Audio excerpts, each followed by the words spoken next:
Gallery খুলে দেখি গপু সোনার জন্য বানানো আর একটা কেক গ্যালারিতে থেকে গেছে, যেটা তোমাদের সাথে শেয়ারই করা হয়নি।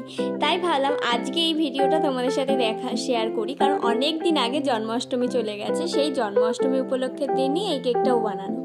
তো দেখো, এটা ছিল 2 টায়ারের কেক, 1.5 পাউন্ডের কেক ছিল। তাই জন্য আমি এটা কাস্টমারের ফটো অনুযায়ী আমি করেছি, আর কিছু ডেকোরেশন আমার উপর ছেড়ে দিয়েছিল, তাই জন্য আমি সেইভাবেই কমপ্লিট করেছি। তো দেখো, দুটো লেয়ার আমি কমপ্লিট করে একটার পর আর একটা তুলে দিলাম।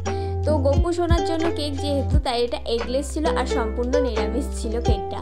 তো দেখো তোমরা কেমন লাগছে এই কেকের ফাইনাল লুকটা। আমার তো খুব ভালো লেগেছে এই কেকটা।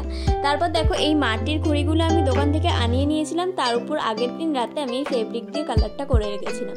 রেড কালার দিলে বেশ দারুণ লাগছিল দেখতে, তাই জন্য আমি রেড কালার করে দিয়েছি।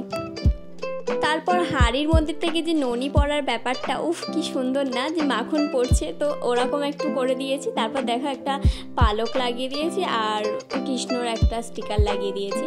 তারপর দেখো একে একে আমি ফ্লাওয়ারগুলো বসিয়ে নিচ্ছি। আমার তো খুব সুন্দর লাগছিল কেকটা ডেকোরেশন করতে। তোমাদের ফাইনাল লুকটা দেখে কিন্তু অবশ্যই জানিও কেমন লাগলো। তারপর একে একে জিপসিগুলো বসিয়ে নিচ্ছি। আমার সব থেকে ভালো লেগেছে এই গপু সোনাদের জন্য কেকগুলো করতে। এর আগেও তোমাদের সাথে আমি কয়েকটা গপু সোনাদের কেকের ভিডিও শেয়ার করেছিলাম, তো এটাও ছিল কিন্তু জন্মাষ্টমীর দিনেরই করা কেক। তো এই দেখো ফাইনাল লুকটা কেমন লাগলো তোমাদের অবশ্যই কমেন্টে জানিও।